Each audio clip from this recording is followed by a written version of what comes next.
Funding for DNews has been provided by the Cal and Lucille Rudman Institute for Entertainment Industry Studies.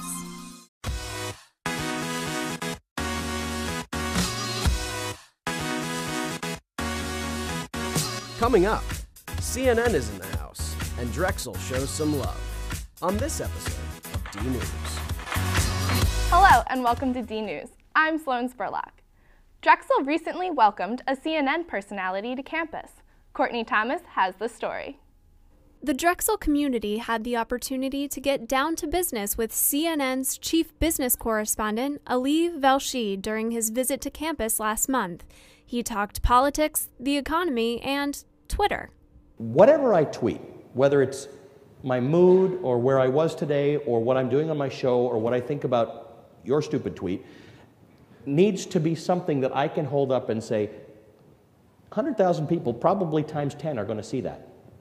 So I had better be able to be good with that. And if his number of Twitter followers didn't surprise you, this might. The Canadian native was close to turning down his first CNN gig.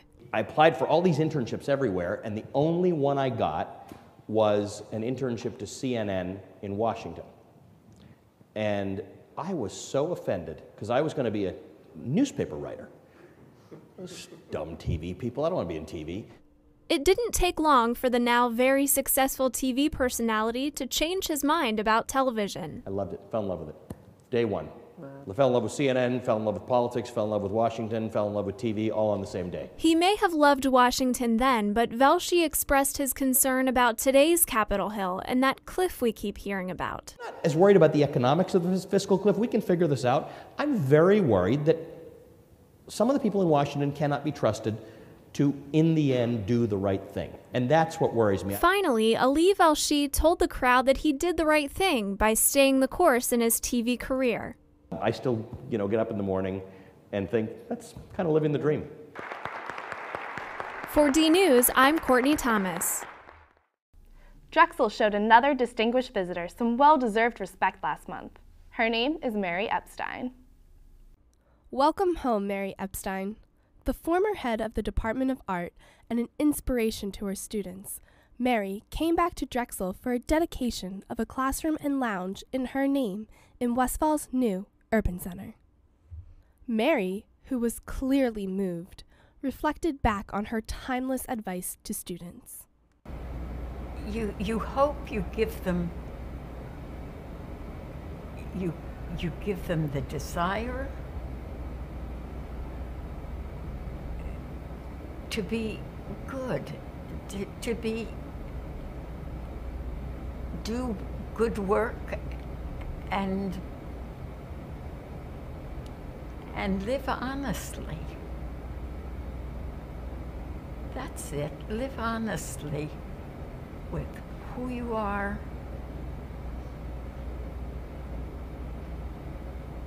and what you're doing.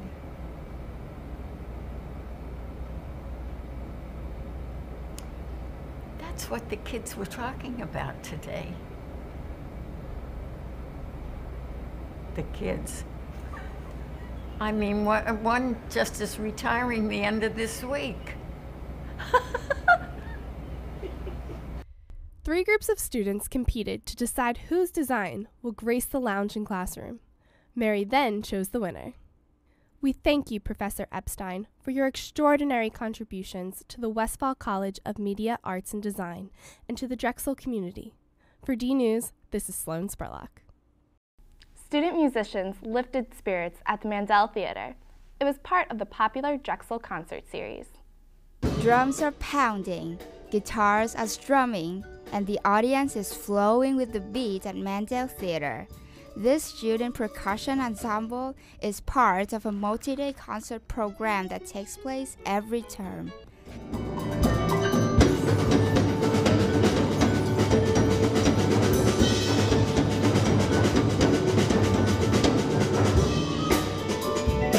At the end of each semester, ensembles from the Antoinette Westfall College of Media showcase their skills. Most of our ensembles give a concert at the end of every term. I mean, 10 weeks of classes, you have 10 weeks of rehearsals.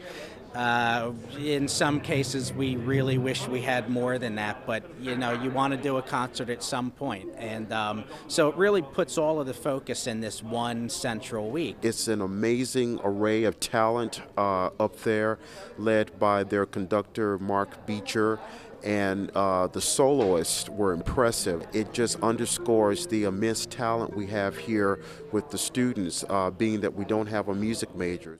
The ensembles vary from vocal to instrumental performances and include multiple genres like rock, jazz, gospel, and fusion.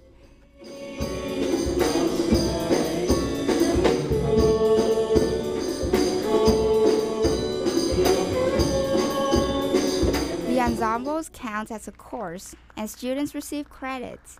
Teachers try to impart real-world advice. All our teachers here at Drexel are all in the music department are all working professionals. So we all know the business, and hopefully that we try to convey that to our students and give them advice. Drexel University's Department of Performing Arts also has performance nights for the theater and dance ensembles. We hope that everyone will continue to come to our concerts and see what we have to offer, and for people to know, tell their friends that we're open to all majors, and encourage anyone who wishes to join our ensembles to come see us, and let's get them started. For DNews, I'm Tao Zhuang. Some Drexel students showed off their work and hope to earn some money too. Molly Stamen has more. Design and merchandising students set up shop in the Urban Center to display their wares. It's our final project, and what we do is we have people in Drexel community submit product to be sold at the D&M shop, and we have to merchandise it. We have to make up a merchandising strategy from things that we've learned in class. The items on display are placed on sale. The merchandise had a decidedly Christmas theme. Right now, since it's winter, we have ornaments, holiday cards, just a bunch of holiday stuff. The D&M display and sale will come back around in the spring. For DNews, I'm Molly Stamen. A Philadelphia landmark has been given a new lease on life. Globe Dye Works is back in business. In 1865, at the end of the Civil War, Globe Dye Works was built in the Frankfort section of Philadelphia. It was known for its yarn dyeing and prospered for many years, but it fell on hard times and closed in 2005.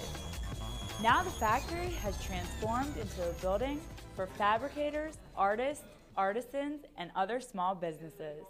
Joe LaRue, who sells his one-of-a-kind sculptures, has rented space at Globe since 2010. He says it used to be a dump.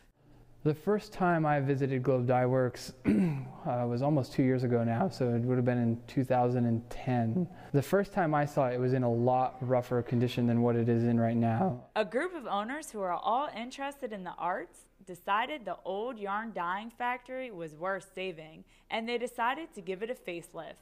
Now it's got a whole new life.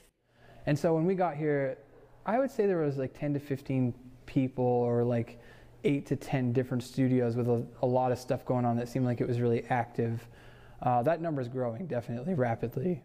It's kind of bringing more and more business and a lot of excitement to the Frankfort area. Artist Emma Gardner grew up in Frankfort, then moved to Arizona. Recently, she got the chance to show off her art collection at Globe.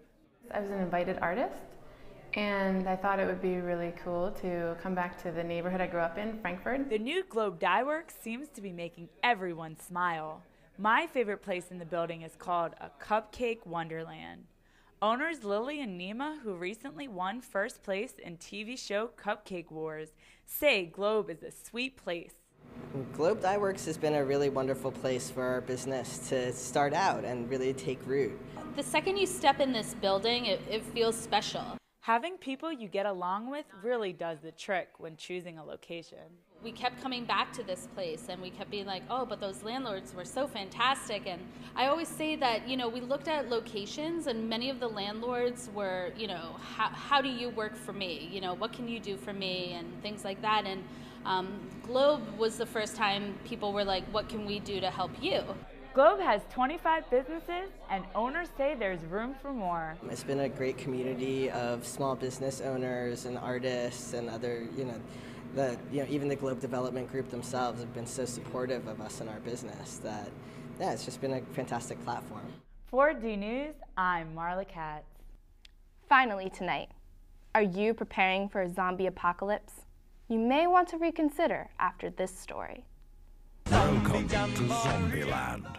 Zombies. They're everywhere these days.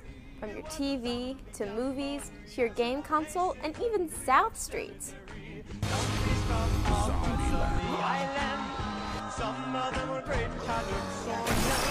But what's the fascination? Why do we love zombies?